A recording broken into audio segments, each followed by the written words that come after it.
এখন আমরা যে ক্লাসটা করব সেটা হচ্ছে কেন্দ্রীয় প্রবণতার ৩ নাম্বার ক্লাস। এই কেন্দ্রীয় প্রবণতা আছে আমাদের অর্থনীতি সম্মান প্রথম বর্ষে, এবং একই সাথে এই কেন্দ্রীয় প্রবণতা আছে আমাদের মাস্টার্স প্রিলিমিনারিতে। এছাড়া যারা নন মেজরও আছো তাদের যদি সিলেবাসে থাকে তাহলে তোমরা ক্লাসটা কি করতে পারো, ফলো করতে পারো। ক্লাসটা করার আগে আবার সবাইকে অনুরোধ করছি যে ক্লাসটা ভালো লাগলে সেটা তোমরা আবার চ্যানেলটাকে সাবস্ক্রাইব করবা এবং বেল আইকনে কি করবা, প্রেস করবা, যাতে প্রত্যেকটা ক্লাসের নোটিফিকেশন যাতে পেয়ে যাও। আর পাশাপাশি তোমার বন্ধুবান্ধব যারা আছে, পরিচিতজন যারা আছে, তাদেরকে এই ইউটিউবের ভিডিওর কি করবা, লিঙ্ক দিবা। আমি এ পর্যন্ত কিন্তু ফার্স্ট ইয়ারের অনেক ক্লাস দিয়েছি, সেটা পেতে হলে তোমরা আমার ইউটিউব চ্যানেলের ভিতরে যেতে হবে। সেটা হচ্ছে এই যে ক্লাস করাচ্ছি এই ইউটিউবের, সেখানে দেবে নিচে একটা গোল বৃত্তের ভিতরে একটা ছোট্ট মেয়ের ছবি আছে। তোমরা সেই ছবিতে কি করো, প্রেস করো। প্রেস করার সাথে সাথে তোমরা চ্যানেলের ভিতরে চলে যাবে। আমি এই কথাটা এই জন্য বলছি, অনেকে একটা বা দুইটা ক্লাসের লিঙ্ক পাওয়ার পর বলে স্যার বাকি ক্লাসগুলো পাচ্ছি না। এর কারণ হচ্ছে তারা চ্যানেলের ভিতরে যেতে পারতেছে না। হ্যাঁ, তোমরা অনেক কমেন্ট দেখবে স্যার বাকি ক্লাসগুলো কোথায়, এর মানে সে চ্যানেলের ভিতরে যেতে পারতেছে না। সে চ্যানেলের ভিতরে যাও, চ্যানেলের ভিতরে যাওয়ার পর সেখানে দেখবা হোম বাটন আছে উপরে, তারপর ভিডিও আছে, প্লেলিস্ট আছে, প্লেলিস্টে যাবে। তো প্লেলিস্টে গেলে সেখানে গিয়ে দেখবে ফার্স্ট ইয়ারের ক্লাস আছে, সেকেন্ড ইয়ারে আছে, থার্ড ইয়ারে আছে, মাস্টার্স আছে। তোমাকে তোমার সিলেবাস কি করতে হবে জানতে হবে। তোমার কিন্তু গণিতের অনেক ক্লাস কিন্তু দেয়া আছে, তুমি তোমার সিলেবাস অনুযায়ী সেই ক্লাসগুলো আগে কি করো, তুমি করো। আর পরিসংখ্যান কিন্তু এই মাত্র দেওয়া কি করে শুরু করেছে, এটা ৩ নাম্বার ক্লাস। মাইক্রো ইকোনমিক্সের অনেক ক্লাস দেওয়া আছে, ম্যাক্রো ইকোনমিক্সের অনেক ক্লাস কি আছে দেওয়া আছে। যার যার সিলেবাস অনুযায়ী ক্লাস করো। যত ক্লাস দিয়েছি সেগুলো ক্লাস শেষ করতে তোমাদের অনেক সময় লাগবে। আর অপেক্ষা করো, বাকি যে ক্লাসগুলো কি দেই নাই সেগুলো তোমরা পেয়ে যাবে। তো শুরু করছি আজকে কেন্দ্রীয় প্রবণতা আবার ৩ নাম্বার কি ক্লাস। তো ৩ নাম্বার ক্লাসটা শুরু করছি, যেখানে আমার যে ২ নাম্বার ক্লাসটা কি হয়েছে শেষ হয়েছে, সেখান থেকে ৩ নাম্বার ক্লাসটা আমি কি করছি, শুরু করছি। আজকে আমি যে কেন্দ্রীয় প্রবণতার সংজ্ঞা নিয়ে একটু আলোচনা করব। কেন্দ্রীয় প্রবণতাটা কি, কেন্দ্রীয় প্রবণতাটা কি, এটা একটু আলোচনা করব। যেমন আমি যে যারা প্রথম বর্ষের যারা শিক্ষার্থী আছে তাদেরকে যদি জিজ্ঞেস করি যে তোমাদের বয়স কত, তো কেউ বলবে যে আমার বয়স হচ্ছে ২০, কেউ বলছে ২১, হ্যাঁ, কেউ বলছে ধরো ১৮, কেউ বলছে ১৯, হ্যাঁ, ঠিক আছে। তো আবার কেউ বলছে ২০-এর চেয়ে একটু বেশি, ২০-এর চেয়ে একটু বেশি হতে পারে, কেউ ২১-এর চেয়ে একটু বেশি হতে পারে।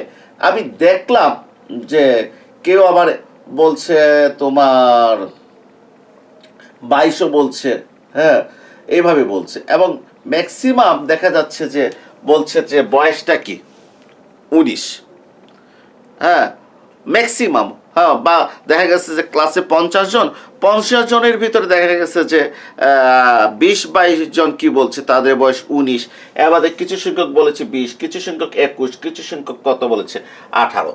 তাহলে দেখা গেল যে এক্ষেত্রে ফার্স্ট ইয়ারের শিক্ষার্থীদের বয়স যদি আমি জিজ্ঞেস করি, সবার মানটা কিন্তু এই ১৯-এর কাছাকাছি। কার কাছাকাছি? ১৯-এর কাছাকাছি। মানে ১৯-কে কেন্দ্র করে ঘুরপাক খাচ্ছে, ১৯-কে কেন্দ্র করে ঘুরপাক খাচ্ছে। ১৮টা ১৯-এর দিকে, ১৮ লক্ষটা ১৯-এর দিকে, এই ১৯টা তো ১৯-এর দিকে আছে, ২০ ১৯-এর দিকে, ২১ ১৯-এর দিকে। মানে সবার বয়সটা ১৯-কে কেন্দ্র করে ঘুরপাক খাচ্ছে। এইটাই হচ্ছে কেন্দ্রীয় প্রবণতা, এইটাই হচ্ছে কেন্দ্রীয় প্রবণতা। মানে উপাত্তগুলো মানটা কেন্দ্রীয় একটা মানের চারিদিকে ঘুরপাক খায়, উপাত্তর মানগুলো কেন্দ্রীয় একটি মানের চারিদিকে ঘুরপাক খায়। আর এই কেন্দ্রীয় মানটাকে আমরা বলি গড়। এই কেন্দ্রীয় মানটাকে আমরা কি বলি? আমরা গড় বলি। এই কেন্দ্রীয় প্রবণতাতে আমরা বিভিন্ন ধরনের গড় পরিমাপ করব, বিভিন্ন ধরনের গড় পরিমাপ করব। একটা হচ্ছে গাণিতিক গড়, ঠিক আছে, একটা হচ্ছে কি গাণিতিক গড় আমরা পরিমাপ করব। একটা হচ্ছে তোমার ওই যে গাণিতিক গড় পরিমাপ করব। এরপর আমরা জ্যামিতিক গড় পরিমাপ করব, আমরা দ্বিঘাত গড় কি করব, পরিমাপ করব, আমরা তরঙ্গ গড় পরিমাপ করব, আমরা মোড পরিমাপ করব, আমরা প্রচুরক কি করব, পরিমাপ করব, আমরা চতুর্থক কি করব, পরিমাপ করব। এগুলো সবগুলোই কিন্তু কি যে গড় পরিমাপের এক একটা কি পদ্ধতি। আজকে আমি যেটা আলোচনা করব সেটা হচ্ছে যে গাণিতিক গড় কিভাবে পরিমাপ করা যায়। কোন গড়? গাণিতিক গড়, ঠিক আছে, গাণিতিক গড়। হ্যাঁ, তো এই গাণিতিক গড়ের কে আমরা বলি অ্যারিথমেটিক মিন।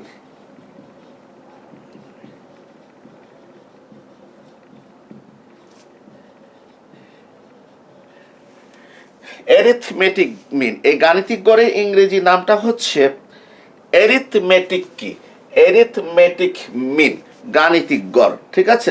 তা আজকে আমরা যে এই গাণিতিক গড়টা কি করব, পরিমাপ করব, অর্থাৎ অ্যারিথমেটিক মিন।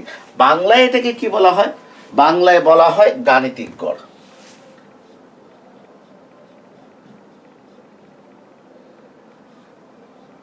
গাণিতিক গড় বা যোজিত গড়, ঠিক আছে,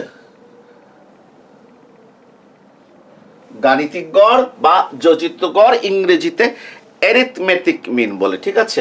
এটাকে আমরা অ্যারিথমেটিক মিনকে সংক্ষেপে এম দ্বারা প্রকাশ করা হয়, বা এটাকে আমরা এক্স বার দ্বারা প্রকাশ করি। কি দ্বারা প্রকাশ করি? এক্স বার দ্বারা প্রকাশ করি বা এম দ্বারা প্রকাশ করি। প্রমাণের ক্ষেত্রে অনেক সময় এম লিখি, সাধারণত আমরা এক্স বার দ্বারা কি করি, প্রকাশ করি। এখন আসি যে এই গাণিতিক গড় কিভাবে পরিমাপ করতে হয়। গাণিতিক গড় পরিমাপের চারটা সূত্র আছে। কয়টা সূত্র আছে? চারটা সূত্র আছে। এক নম্বর সূত্রটা বলছি, গণসংখ্যা না থাকলে, কি বলেছি? গণসংখ্যা না থাকলে x bar equal to summation x I by n. X bar equal to summation x by n. যদি গণসংখ্যা যদি কি না থাকে, তাহলে গাণিতিক গড় হচ্ছে summation x I by n, মানে উপাত্ত সমূহের সমষ্টিকে মোট গণসংখ্যা দ্বারা বা মোট তথ্য সংখ্যা দ্বারা ভাগ করলে গাণিতিক গড় কি পাওয়া যায়। এখানে গণসংখ্যা বলতে কি বলছি আমি? গণসংখ্যা বলতে আমি প্রত্যেকটা উপাত্তর এগেনস্টে যে গণসংখ্যা বা শ্রেণীর যে এগেনস্টে যে গণসংখ্যা সেটা নাই বলেছি, মানে প্রত্যেকটা উপাত্ত একবার করে আছে। যেমন মনে করো যদি আমাকে বলে এক্স আই আর ফ্রিকোয়েন্সি, ঠিক আছে, 5 3, এখানে 5 কয়বার আছে? 3 বার আছে। আমি বলেছি যে এই ধরনের গণসংখ্যা কি না থাকলে, মানে 5 কয়বার আছে? একবার আছে। 7 কয়বার আছে? একবার আছে। তখন ফ্রিকোয়েন্সি কি দেওয়া থাকে না, গণসংখ্যা দেওয়া থাকে না, ঠিক আছে। মানে গণসংখ্যা দেওয়া না থাকলে আমরা বুঝি প্রত্যেকটা উপাত্ত কয়বার করে আছে? একবার আছে। তখন আমার গাণিতিক গড় বের করার সূত্র হচ্ছে x bar equal to summation x I by n. 2 number হচ্ছে গণসংখ্যা কি থাকলে। হ্যাঁ, সেক্ষেত্রে আমার কয়েকটা সূত্র আছে। এটা আমার ক সূত্র। খ, গণসংখ্যা থাকলে আমার গাণিতিক গড়ের সূত্র হচ্ছে summation F I x I by n. Summation F I x I by n, ঠিক আছে। এটা হচ্ছে আমার গাণিতিক গড় নির্ণয়ের সূত্র। আমরা সবগুলোই আলোচনা করব। গ হচ্ছে x bar equal to A plus summation F I DI by n. এখানে ডিআই এর ব্যাখ্যা আছে। ডিআই এর ব্যাখ্যাটা হচ্ছে এক্স আই মাইনাস এ। হ্যাঁ, 3 নম্বর সূত্র হচ্ছে A plus summation F I DI by N. A plus DI হচ্ছে এক্স আই মাইনাস এ, আর এটা হচ্ছে কল্পিত গড়। এটা কি? কল্পিত গড় বা অনুমানকৃত গড় বা অনুমানকৃত গড়। ঘটা হচ্ছে কি? ঘ হচ্ছে x bar equal to A plus summation F I DI by N into C. এটা হচ্ছে ঘ। X bar equal to A plus summation F I DI by N into C. DI এর ব্যাখ্যাটা হচ্ছে X I minus A by কি C. তাহলে আমরা গাণিতিক গড় নির্ণয়ের কয়টা সূত্র দেখেছি? আমরা 4টা সূত্র দেখেছি। যদি গণসংখ্যা না থাকে x bar equal to summation x I by n, ঠিক আছে। আর গণসংখ্যা যদি থাকে তাহলে একটা দুইটা কয়টা সূত্র আছে, তিনটা সূত্র আছে। একটা হচ্ছে summation F I x I by N, আর একটা হচ্ছে x bar equal to A plus summation F I DI by N. এক্ষেত্রে ডিআই হচ্ছে এক্স আই মাইনাস এ, আর এ হচ্ছে কল্পিত গড়। আর একটা হচ্ছে 3 নাম্বার হচ্ছে x bar equal to A plus summation F I DI by N into কি সি। এখন একটা ক্ষেত্রে ডিআইটা হচ্ছে X I minus A by C, অর্থাৎ ডিআই নিচে যদি সি না থাকে এখানে সি থাকবে না, ডিআই নিচে যদি কি থাকে সি থাকে তাহলে এখানে কি থাকবে সি থাকবে। সি হচ্ছে শ্রেণী ব্যবধান বা ক্লাস ইন্টারভ্যাল। এখন একটা কথা বলে রাখি, আবার কিন্তু 1 নাম্বার আর 2 নাম্বার ক্লাস হচ্ছে মহা ইম্পর্টেন্ট ক্লাস। এখানে অনেক কিছু আমি কি করেছি আমি বলে দিয়েছি। সেটা হচ্ছে একটা কথা আমি বলেছি যে উপাত্তগুলো যদি শ্রেণী আকারে দেয়া না থাকে তাহলে এক্সআই হচ্ছে ওই উপাত্তগুলোর মান, মানে তথ্যমান হচ্ছে এক্সআই। আর উপাত্তগুলো যদি শ্রেণী আকারে দেওয়া থাকে তাহলে এক্সআই হচ্ছে শ্রেণীর কি মধ্যবিন্দু। এখন আসো আমি শুরু করছি। দেখো আমাকে বলল যে আমাকে বলা হলো যে একটা ক্লাসে 20 নম্বরের ইনকোর্স পরীক্ষা নেওয়া হলো। কত নম্বরের? 20 নম্বরের ইনকোর্স পরীক্ষা নেওয়া হলো।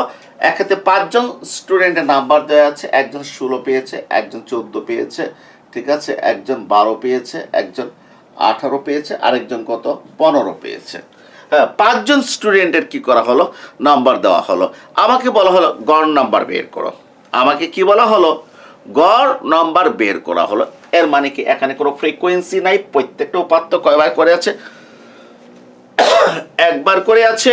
অতএব সূত্র ব্যবহার করব কোনটা? প্রথমটা, x bar equal to summation x I by n, summation x I by n. এই সূত্রটা আমি কি করব ব্যবহার করব। তাই আমি বলবো গড় x bar equal to summation x I by n. আমি একটা কথা বলেছি, প্রস্থ যদি শ্রেণী আকারে দেওয়া থাকে এক্স আই হচ্ছে শ্রেণীর মধ্যবিন্দু, আর প্রস্থ যদি শ্রেণী আকারে যদি দেওয়া না থাকে তাহলে এক্স আই হচ্ছে সরাসরি উপাত্ত। তাহলে এই এক্স আই বলতে আমি 16 বুঝছি, এক্স আই বলতে 16 বুঝছি, 14 বুঝি, 12 বুঝি, 18 বুঝি, 15 বুঝি। তাহলে এখন এক কাজ করি, আমি লিখি x bar equal to summation x I, না মানে এই মানে এক্সআই এর সমষ্টি, এক্সআই এর সমষ্টি।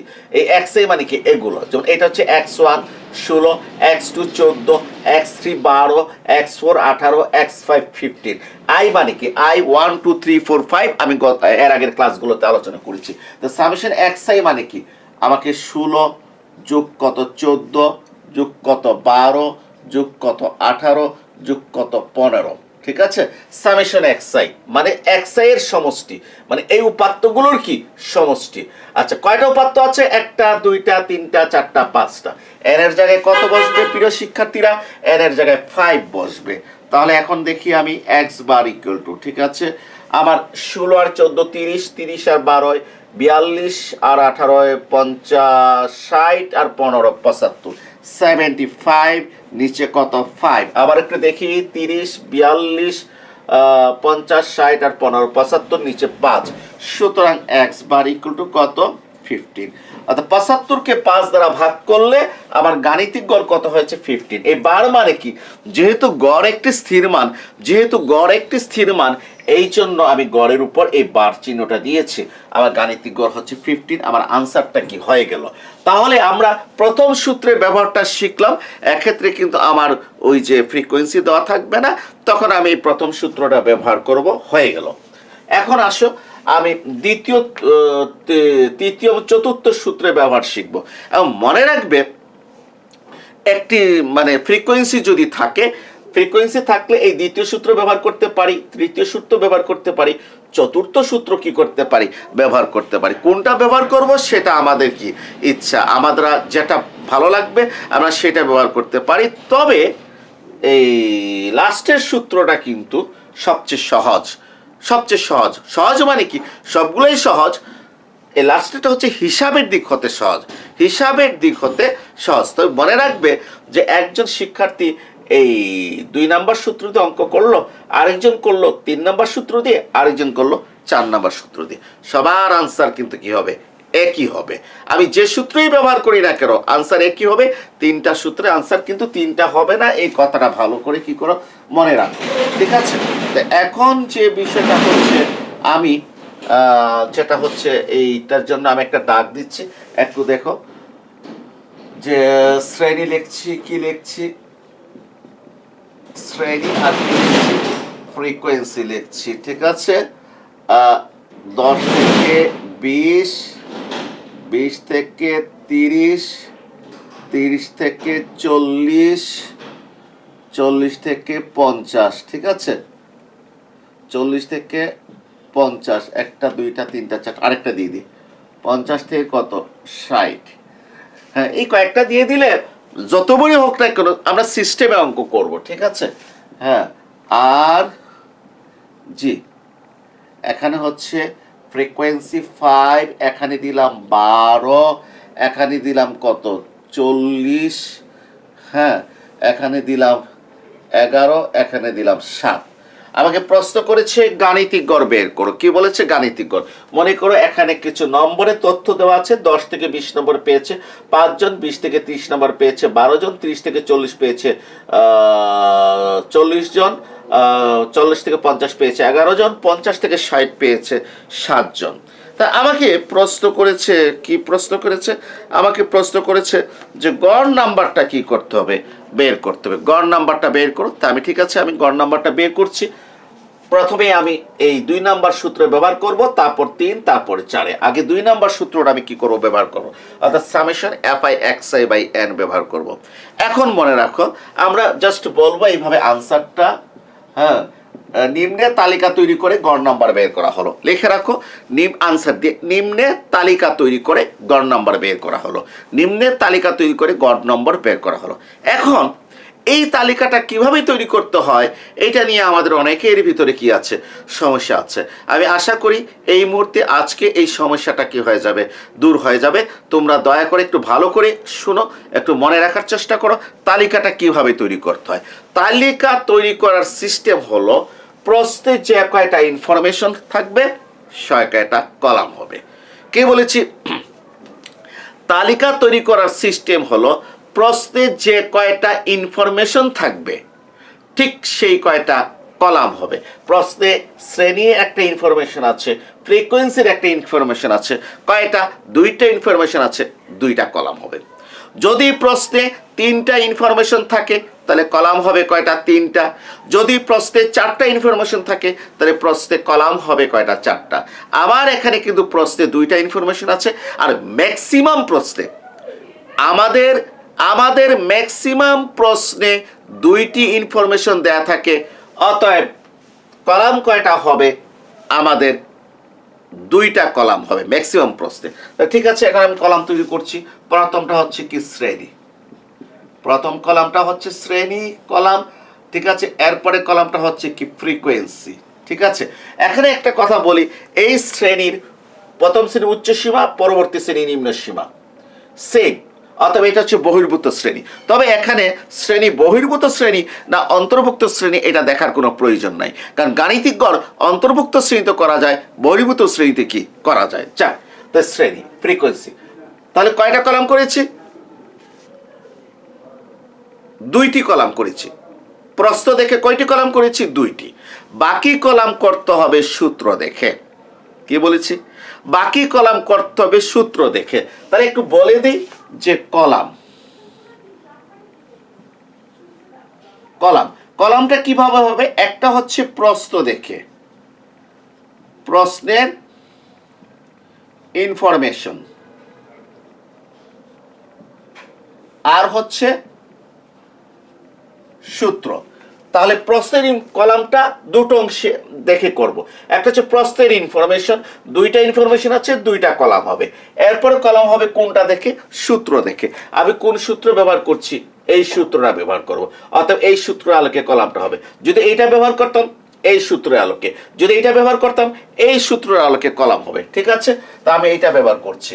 তাহলে এই সূত্রে কি আছে যে এই ডান দিকে মূল সূত্র দেখো, এফআই সূত্র বলছে এফআই এর জন্য একটা কলামের প্রয়োজন। কার জন্য? এফআই মানে ফ্রিকোয়েন্সির জন্য একটা কলামের প্রয়োজন। আমার এফআই এর কলাম অলরেডি কি আছে? করা আছে, এফআই এর কলামটা অলরেডি কি আছে, করা আছে, অতএব এফআই এর জন্য কলাম তৈরি করার প্রয়োজন নাই।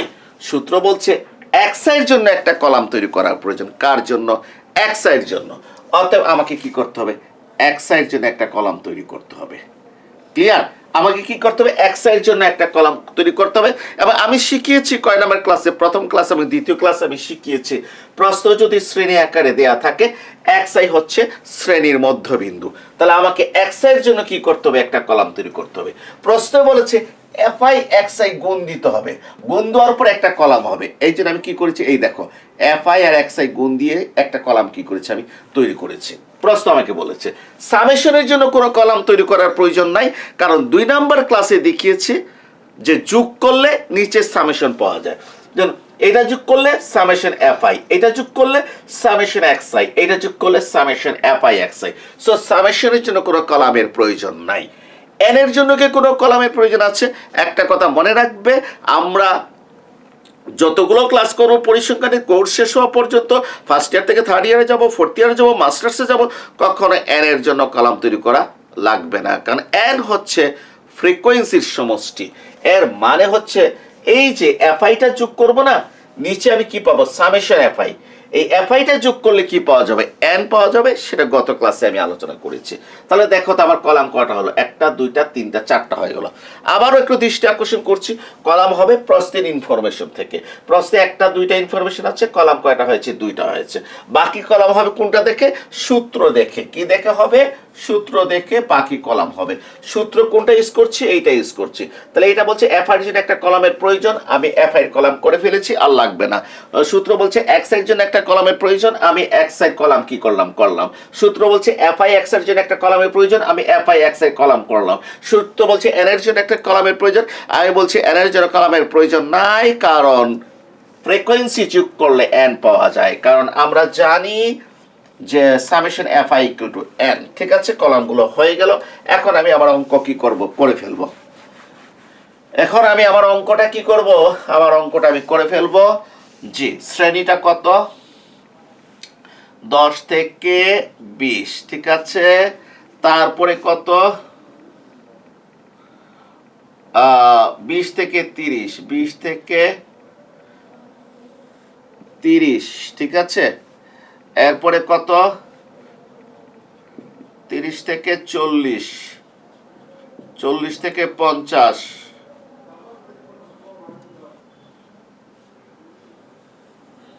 50 থেকে 60।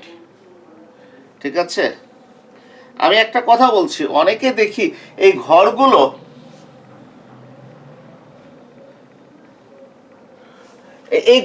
এই যে ঘরগুলো, হ্যাঁ, এই ঘরগুলো এই কাঠ পেন্সিল আর কি স্কেল দিয়ে তোমরা করো, এতে কি তোমাদের নাম্বার বাড়ে? নাম্বার বাড়ে টারে না। এগুলো একটু সুন্দর করে হাত দিয়ে কলম দিয়ে দ্রুত করে ফেলবে, সময় যাতে কি হয়, নষ্ট না হয়। অনেক সময় দেখা যায় আমি অনেক সময় ব্যয় করলাম, পরে দেখা গেল যে আমি 10 মার্কের আনসার ছেড়ে আসলাম সময়ের কারণে। এটা যাতে না হয়, আমি যে কলম দিয়ে যাতে খালি হাতে যাতে মোটামুটি সুন্দর করে যাতে এই কলামটা যাতে কি করতে পারি, তৈরি করতে পারি। ফ্রিকোয়েন্সি কত? ফ্রিকোয়েন্সি হচ্ছে 5, 12, 40, 12, 40, 11, 7। এটা হচ্ছে কি? ফ্রিকোয়েন্সি। এক্সআই হচ্ছে শ্রেণীর মধ্যবিন্দু। এক্সআই হচ্ছে শ্রেণীর মধ্যবিন্দু। আমি তো এর আগে বলেছি, প্রশ্ন যদি শ্রেণী আকারে দেওয়া থাকে তাহলে এক্সআইটা হচ্ছে কি? শ্রেণীর কি? মধ্যবিন্দু। তাহলে মধ্যবিন্দুটা কিভাবে বার করে? শ্রেণী নিম্ন সীমা আর উচ্চ সীমা যোগ করতে হয়, 2 দ্বারা ভাগ করতে হয়। 10 আর 20 যোগ করলে 30, 2 দ্বারা ভাগ করলে 15। শ্রেণী মধ্যবিন্দু হচ্ছে 15। আমি আবারও বলছি, শ্রেণীর নিম্ন সীমা হচ্ছে কত? 10। উচ্চ সীমা কত? +20। কত দ্বারা ভাগ করব? 2 দ্বারা ভাগ করব। 10 আর 20 কত? 30। 2 দ্বারা ভাগ করেছি, কত হয়েছে? 15 হয়েছে। শ্রেণীর মধ্যবিন্দু হচ্ছে কত? 15। এরপর বাকিগুলো আর বের করার প্রয়োজন নাই, শ্রেণী ব্যবধানটা যোগ করব। কি যোগ করব? শ্রেণী ব্যবধানটা যোগ করব। এখানে শ্রেণী ব্যবধানটা কত? উচ্চ সীমা বিয়োগ নিম্ন সীমা। 20 থেকে 10 বাদ দিলে শ্রেণী ব্যবধান কত? 10। শ্রেণী ব্যবধানটা কত? 10। অত প্রত্যেকটার সাথে শ্রেণী ব্যবধান যোগ করো। কত? 25, 35, 45, 55। হ্যাঁ, 15 সাথে 10 যোগ করলে 25, 10 যোগ করলে 35, 10 যোগ করলে 45, 10 যোগ করলে 55। শ্রেণী ব্যবধান যদি 5 হতো তাহলে আমি সবার সাথে কত যোগ করতাম? 5 যোগ করে আমি শ্রেণীর মধ্যবিন্দু বের করতাম। একটু লক্ষ্য করো তো, কারো যদি সন্দেহ থাকে তাহলে হিসাব করো, 20 আর 30 যোগ করবা, মধ্যবিন্দু বের করতে হলে উচ্চ সীমা নিম্ন সীমা যোগ করতে হয়। 20 আর 30 50, 2 দ্বারা ভাগ করলে 25। 30 আর 40 70, 2 দ্বারা ভাগ করলে 35। 40 আর 50 যোগ করলে 90, 2 দ্বারা ভাগ করলে 45। 50 আর 60 যোগ করলে 110, 2 দ্বারা ভাগ করলে 55। ওই একই হয়েছে। তাহলে আমি বারবার কেন এই যোগ করবা 2 দ্বারা ভাগ করব? শুধু প্রথমটা করে শ্রেণী ব্যবধান যোগ করব। তবে হ্যাঁ, শ্রেণী ব্যবধান যদি সমান না হয় তাহলে এই কাজটা করবা না, তখন বারবার যোগ করবা, 2 দ্বারা কি করবা? ভাগ করবা। ঠিক আছে?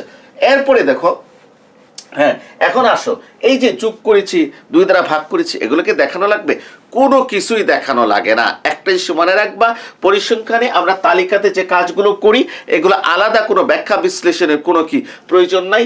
এই যে এটা নিম্ন সীমা উচ্চ সীমা যোগ করেছি, 2 দ্বারা ভাগ করেছি, এগুলো বলার কোনো প্রয়োজন নেই, জাস্ট মানগুলো বসাবো। এরপর এফআই এক্সআই তালিকাই বলে দিচ্ছে। এফআই এক্সআই মানে এফআই আর এক্সআই এই দুইটা কলাম গুণ দিচ্ছি। এফআই এক্সআইটা কি? এফআই এর কলাম আর এক্সআই এর কলাম, এই দুইটা কলাম কি করছি? গুণ দিচ্ছি, গুণ দিয়ে এফআই এক্সআই পাচ্ছি। তো 5 আর 25 গুণ দিলে কত? 75। 12 আর 25 গুণ দিলে 250, কত? 300। হ্যাঁ, 40 আর 25 গুণ দিলে কত? 120। 4 5 20, 140, 1400।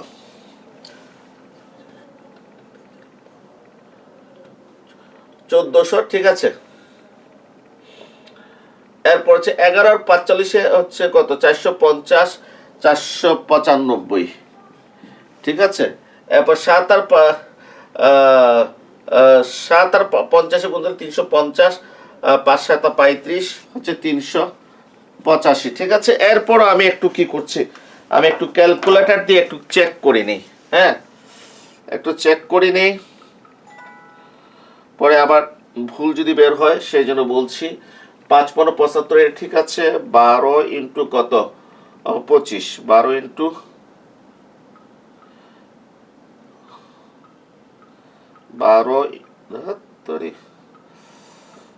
12 ইন্টু কত?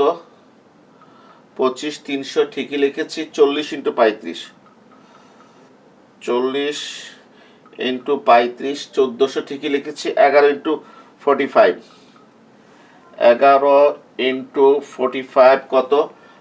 495, ঠিকই লিখেছি। 7 ইন্টু 55, 7 ইন্টু 55, 385, ঠিকই লিখেছে। এখন সবগুলো কি করতে হবে? যোগ করতে হবে না? যোগ করতে হবে। 385, 495, 1700, আর কত যোগ করতে হবে? 75, 2655। এগুলো সবগুলো আমি কি করেছি? যোগ করেছি। যোগ করে নিচে কি পেয়েছি? সামেশন এফআই এক্সআই সমান 2655। কেন যোগ করেছি একটু লক্ষ্য করো। সূত্রে কে আছে? সামেশন এফআই এক্সআই, এই জন্য এই কলামটা যোগ করেছি। এই কলামটা যোগ করলে সামেশন এফআই পেতাম। কোন কলামটা? এই কলামটা যোগ করলে সামেশন এফআই পেতাম। কিন্তু দেখো তো, সূত্রে সামেশন এফআই কে চেয়েছে? সূত্রে summation FI, summation XI, XI কে চেয়েছে, সামেশন চাই নাই। তাহলে আমি কেন এই কলামটা যোগ করব? সূত্র চেয়েছে সামেশন এফআই এক্সআই, এই জন্য এই কলামটা যোগ করেছি। সূত্র চেয়েছে এন, এনটা কি? এনটা হচ্ছে ফ্রিকোয়েন্সির সমষ্টি। অথবা এই কলামটা যোগ করে কি পেয়েছি? এন পেয়েছি। ফ্রিকোয়েন্সি যোগ করলে এন পেয়েছি। 5 আর 12 17, 17 আর 40 57, আর 11 কত? 57 11 হচ্ছে 68, আর সাথে 75। আবার একটু দেখো তো, 5 আর 12 17, 57 68 75, ঠিক আছে। এন ইকুয়াল টু 75 আমাদের হয়ে গেল। ঠিক আছে, তা আমরা পেয়ে গেলাম। এখন আমরা লিখবো গাণিতিক গড়। এখন আমরা কি লিখবো? গাণিতিক গড় এক্স বার ইকুয়াল টু, এই সূত্রটা লিখবো, summation FI XI by N. তারপর implies X bar equal to summation FI XI জায়গায় 2655 লিখবো, 2655। এন এর জায়গায় কত লিখে?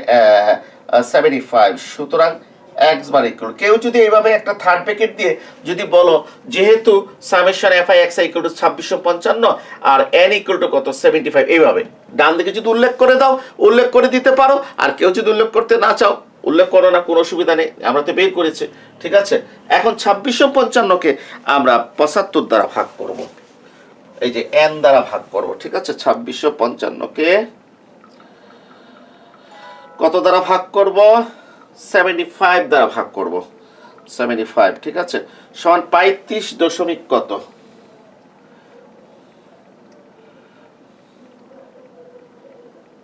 35.4, 35.4। রেজাল্ট কত হয়েছে? 35.4 আনসার। এ হচ্ছে আমাদের গাণিতিক গড়। এবার একটা মনে রাখবে যে পরিসংখ্যানে কিন্তু খুব বেশি লেখালেখি কোনো কিছুই নাই। পরিসংখ্যানে কিন্তু খুব বেশি লেখালেখি কোনো কিছু নাই। আমরা জাস্ট কি করব, যে এই তালিকার মধ্যে প্রকাশ করব, তারপর বলবো যে গাণিতিক গড় x = সূত্র লিখবো, মানগুলো বসা দেবো। কেউ যদি ইচ্ছা করে ডান দিকে থার্ড ব্র্যাকেট দিয়ে বলবে যেহেতু n = 75 সামেশন fi xi = কত 2655, ব্র্যাকেট শেষ করলো, মান বসালাম, সুতরাং x = 35.4। কেউ যদি ইচ্ছে করে আরেকটা লাইন লিখবা, অতএব এখানে গাণিতিক গড় x = 35.4। অঙ্কটা করার পর একটু কমন সেন্স অ্যাপ্লাই করবা যে গড়টা ঠিক আছে কিনা, কারণ আমরা জানি গড় হচ্ছে একটা মাঝামাঝি মান। ঠিক আছে, এখানে নিম্নমানটা কত? 10, উচ্চ সীমা কত? 60। 10 আর 60, একেবারে নিম্নমানটা কত? 10, আর উচ্চমানটা কত? 60। 10 আর 60 কত? 70। 70-এর মাঝামাঝি কত? 35। মানে গড়টা এই যে 35-এর চেয়ে একটু বেশি হতে পারে, একটু কম হতে পারে। এই এখন দেখা গেল যে আমি অঙ্ক করে গড় পেয়ে গেলাম কত? 62। আমি আনসারও দিয়ে আসলাম কত? 62। এর মানে আমার কমন সেন্স নাই। কেন কমন সেন্স নাই? কারণ আমার এই নিবেশনের সর্বোচ্চ মানটা কত? 60, আর আমার রেজাল্ট বেরিয়েছে কত? 62। এর মানে নিঃসন্দেহে আমি হিসাবের ভিতরে কি করেছি? একটা না একটা ভুল করছি। নিঃসন্দেহে আমি কি করছি? আমি হিসাবের ভিতরে কি করছি? ভুল করছি। তাহলে আমার একটু চেক করা দরকার না? কিন্তু আমি আনসার 62 কি করলাম? দিয়ে আসলাম। হ্যাঁ, কারণ গড় মানটা কিন্তু এই যে 10, 60 এর মাঝামাঝি, এবং গণসংখ্যাটা যেখানে বেশি থাকে এখানে সাধারণত গড়টা কি থাকে, মানে একটা অনুমান আমরা কি করব, করে নেব। তারপর দেখলাম না রেজাল্ট আবার কাছাকাছি আছে, তা ধরে নিতে পারি আমার অঙ্কটা কি হয়ে গেছে। প্রিয় শিক্ষার্থীরা, এটা হচ্ছে আমাদের পরিসংখ্যানে কয় নাম্বার ক্লাস? 3 number class. আমি 4 নাম্বার ক্লাসে এই একই ডাক দিয়ে, এই 4 নাম্বার ক্লাসে একই ডাক দিয়ে আমি কি করব, এই 3 নাম্বার সূত্র এবং 4 নাম্বার সূত্রটা কি করব আমি দেখাবো। কারণ কি? কারণ হচ্ছে যে এই যে কেন্দ্র প্রবণতাতে অনেকগুলো ক্লাস লাগবে। ঠিক আছে, হ্যাঁ, আবার দেখা যাবে বিস্তারে ক্লাস কমে যাবে। কেন বিস্তারে ক্লাস কমে যাবে, বা অন্যান্য চ্যাপ্টারের ক্লাস কমে যাবে? কেন কমে যাবে? কারণ ওই যে তখন গাণিতিক গড়, মধ্যমা যে বের করা লাগে, প্রচুরক বের করা লাগে, এগুলো তার বের করা আমি দেখাবো না, কারণ আমি তো বের করা শিখে ফেলেছি। আমি তো বের করা কি করেছি? শিখে ফেলেছি। তা আপনি এই নিয়মে কি করুন? বের করবেন, ওখানে বিস্তারে সূত্র প্রয়োগ করবেন, বঙ্কিমতাতে সূত্র প্রয়োগ করবেন, আর মান কি করবেন? বসাবেন। ঠিক আছে, তাহলে আমার পুরা ইয়েতে সিলেবাসে দেখা যাবে যে আমাকে এই গাণিতিক গড় বের করতে হচ্ছে, মধ্যমা বের করতে হচ্ছে, প্রচুরক বের করতে হচ্ছে। অর্থাৎ কেন্দ্র প্রবণতায় যে কাজগুলো করব সেই কাজের উপর ভিত্তি করে আমার পরবর্তী চ্যাপ্টারগুলো বিস্তার, বঙ্কিমতা, সূচলতা সব কিছু কী করে নির্ভর করে। তাই ক্লাসটা ভালো করে দেখো। আগামী ক্লাসে আসার আগ পর্যন্ত সবার কাছ থেকে বিদায় নিচ্ছি। সবাইকে আন্তরিকভাবে ধন্যবাদ।